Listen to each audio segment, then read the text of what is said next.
Nous avons le 1314 qui est présenté par Monsieur Alexis Corbière.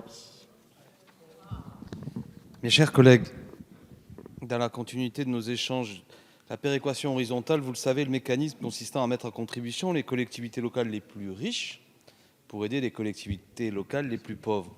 C'est un outil de solidarité nationale qui, on le sait, parfois agace certains présidents d'exécutifs locaux qui, voilà, une sorte un peu de, allez, je le dis, de cambriolage, organiser des collectivités bonnes gestionnaires au profit de celles qui, selon elles, dilapideraient l'argent public.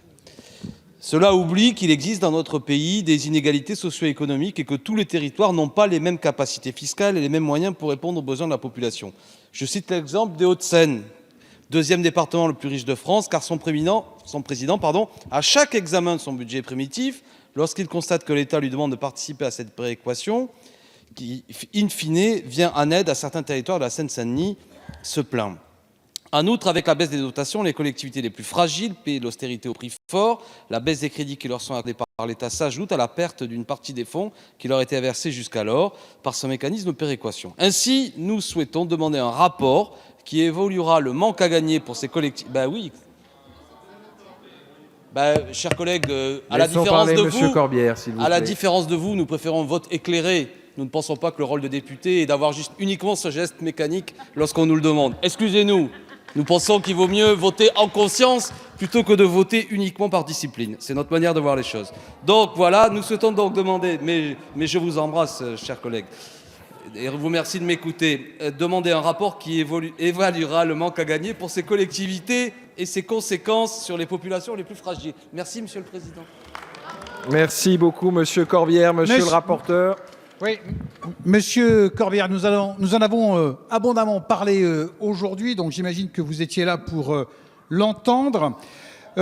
D'une part, le gouvernement nous a promis un rapport détaillé, parce que vous avez raison, le FPIC pose beaucoup de questions, donc nous aurons ce rapport et nous allons lancer une mission parlementaire afin de travailler sur ce sujet, puisqu'effectivement, il y a un certain nombre d'inégalités qu'il faut rectifier et nous espérons que vous allez vous associer à cette démarche. Donc, merci, avis défavorable. Monsieur le rapporteur, Monsieur le ministre.